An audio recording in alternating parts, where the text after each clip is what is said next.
Olá pessoal, nesse vídeo nós vamos analisar uma miniatura do ano de 1967 que foi jogada entre o Bob Fischer de brancas e o Peter Belli de negras.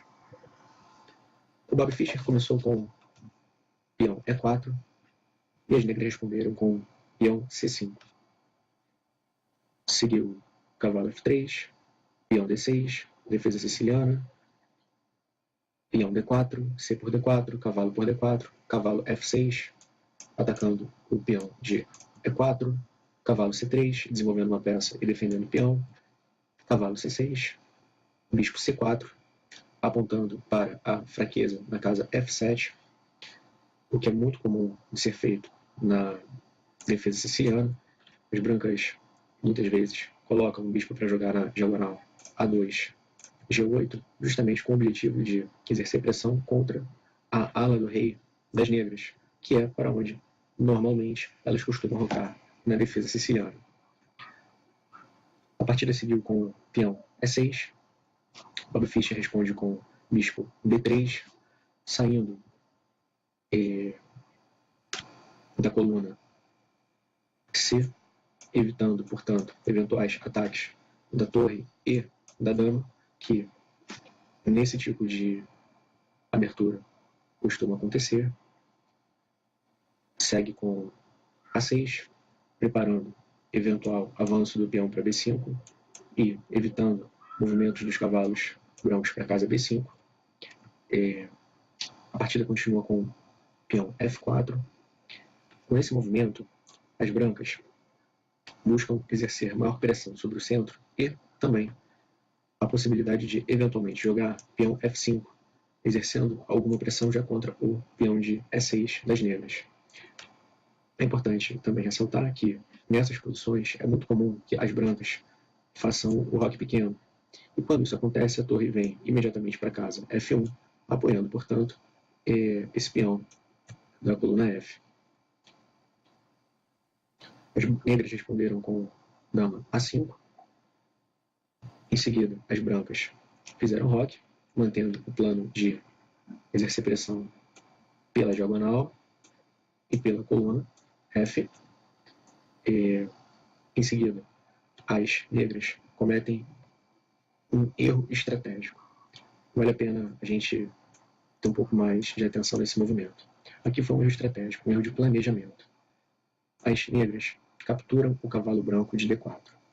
Cavalo por cavalo, dama por cavalo. Nessa situação, que é a posição que foi alcançada na partida, a gente observa que as brancas já têm como peças desenvolvidas o bispo, o cavalo, a dama e a torre, que, apesar de não ter sido movimentada, já exerce uma função ativa no tabuleiro, inclusive uma função ofensiva, que é a de apoiar o peão de F no avanço para a casa F5, enquanto as negras têm apenas duas peças em jogo. E o rei ainda está no centro do tabuleiro. As brancas já rocaram.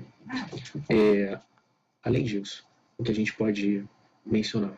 Eu vou voltar ao movimento anterior.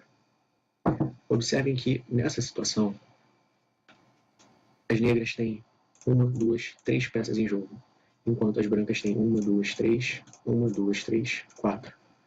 Ou seja, são 4 contra 3. A partir do momento que as negras efetuam a captura em D4, uma das peças negras desaparece do tabuleiro. E a gente passa a ter, nessa situação, 4 peças brancas jogando contra 2 peças negras. Mas o erro de concepção, o erro de planejamento das negras não parou aí. Eles continuam com esse plano, eles continuam a executar esse plano, jogando peão D5. A ameaça imediata, naturalmente, é aplicar a cravada contra a dama, aplicando a cravada contra a dama, ganhando material. Só que, claro, isso pode ser defendido. E outras coisas vão acontecer a partir desse momento. O que acontece? A gente viu que as brancas têm 4 peças exercendo função ativa no tabuleiro, enquanto as negras têm só 2. As brancas já rocaram, já protegeram o rei, enquanto o rei negro permanece no centro do tabuleiro. E quando as negras avançam o peão de D5, elas permitem a ruptura dos peões centrais, rompendo a ruptura dessa estrutura de peões centrais. E quando isso acontece, linhas são abertas na posição, de modo que aquele jogador que tiver mais peças postas em jogo, mais peças desenvolvidas, terá vantagem na posição, especialmente quando o rei do adversário estiver no centro do tabuleiro. Em situações desse tipo, o que a gente vai ter é um ataque em massa das peças brancas contra poucos defensores dos negros. E vai ser isso que vai acontecer. Observe. Peão D5, mais uma peça posta em jogo com o cavalo E3. As negras continuam com cavalo tom E4, oferecendo, portanto, a troca de mais uma das peças negras. Bob Fischer, é claro, vai aceitar cavalo por cavalo, peão por cavalo. Nessa posição jogam as brancas. E aqui a gente precisa fazer alguns comentários. Observem que, desde o nono lance até agora, apenas o número de peças brancas se manteve, de peças brancas postas em jogo, se manteve. As brancas continuam com 4 peças desenvolvidas, enquanto as negras têm apenas a dama. Só que teve uma mudança estrutural na posição, que foi a abertura do centro. Houve ruptura no peão central. E agora, as peças brancas começam a exercer suas funções com maior impacto, maior pressão contra o rei negro, que ainda está no centro do tabuleiro. Então, nessa posição, eu recomendo que você pause o vídeo e procure encontrar o movimento feito pelo Bob Fischer. Bem, retomando. Com base nessas considerações posicionais, o Bob Fischer jogou peão F5. É evidente qual é a pretensão das brancas. Abrir a posição. Temos um bispo, uma torre, um bispo de casas negras, e a dama, muito bem posicionada, tendo acesso a ambas as alas do tabuleiro e exercendo, inclusive, pressão sobre a coluna dele. Em seguida, as negras jogaram dama B4. Elas querem trocar as damas, afinal de contas elas estão na defesa, elas estão na defensiva. Se elas puderem trocar alguma das peças ou alguma das peças mais ativas das brancas, é melhor para elas. Elas reduzem um pouco da pressão. E aqui a gente pode verificar duas principais variantes em relação ao movimento escolhido pelas brancas. Mas antes disso, eu quero que vocês pausem o vídeo e tentem encontrar o movimento feito pelo Bob Fischer. Bem, retomando.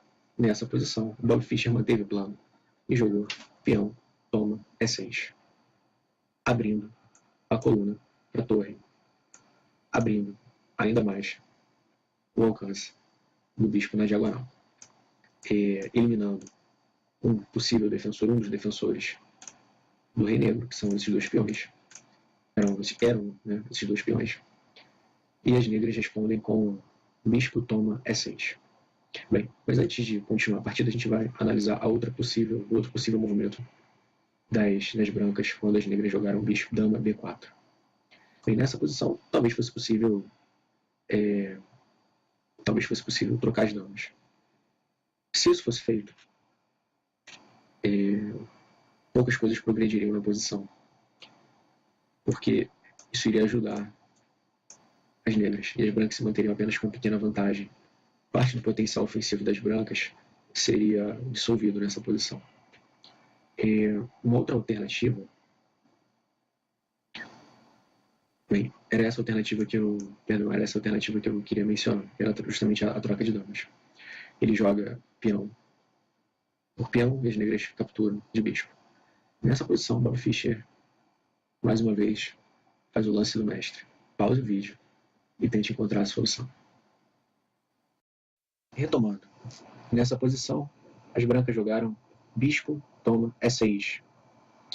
E as negras continuaram com peão, toma, E6. Nós vamos agora para o 16º lance. E a partida terminou no 17º, o que significa que as brancas fizeram apenas mais 2 movimentos. Então, pause o vídeo e tente encontrar a continuação.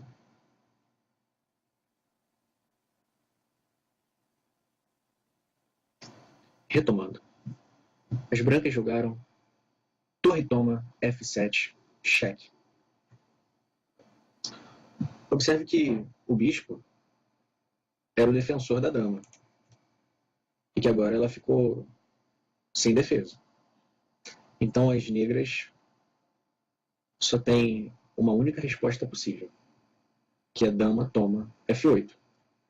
Caso contrário, ela seria capturada pela dama branca. Então, a partida seguiu, dama toma F8.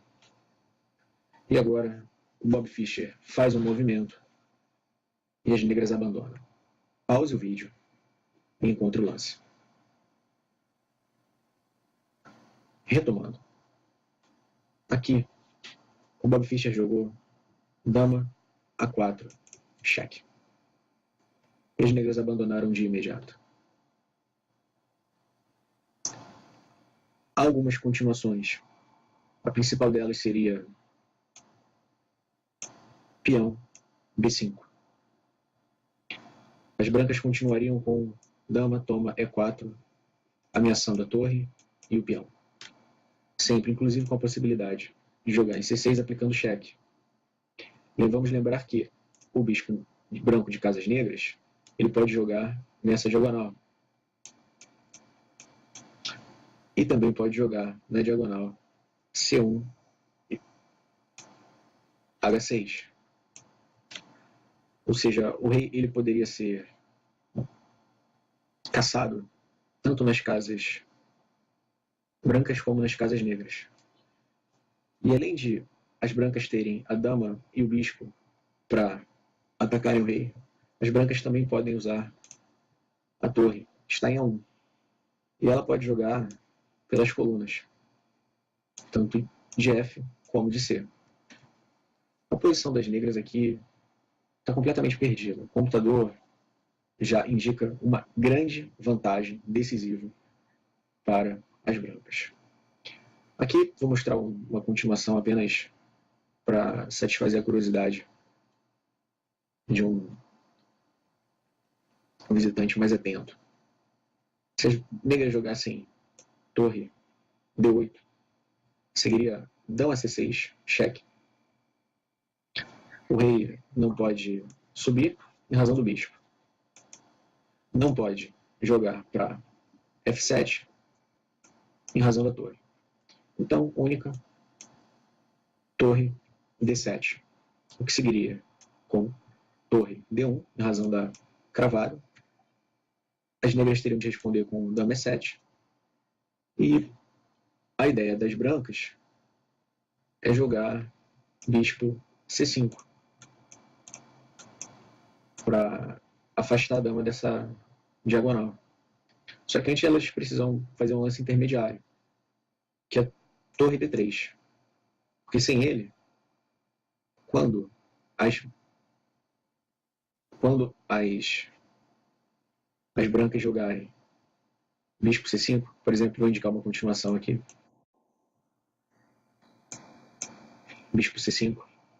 As negras jogam torre C5 cheque, dama toma C5 e torre D1 cheque, com uma posição bastante razoável para as negras. Ficariam com duas torres pela dama. Então, as brancas fariam esse intermediário de torre D1 e as negras já não teriam muito mais o que fazer para se defender. Em breve a torre de D7 será perdida e as brancas conquistarão assim uma grande vantagem material. Bem, a gente vai encerrar o vídeo. Eu quero voltar à posição chave na partida, em que as negras escolheram um plano de jogo equivocado. Nessa posição, elas decidiram trocar os cavalos. Primeiro, trocaram o cavalo de C por D, e em seguida, trocaram os cavalos de F e de C. Elas eliminam os cavalos e partem para uma posição em que as brancas têm 4 peças em jogo, contra apenas uma das negras. Elas dão grande vantagem em desenvolvimento para as brancas. Mas elas não fizeram só isso. Elas também fizeram uma outra coisa, que foi permitir uma ruptura aqui no centro. E, com isso, as peças brancas, que já estavam postas em jogo, tiveram mobilidade para penetrar na posição das negras. E, em razão dessa compreensão posicional equivocada, é que a partida foi perdida, em apenas 17 lances. Forte abraço. Tchau, tchau.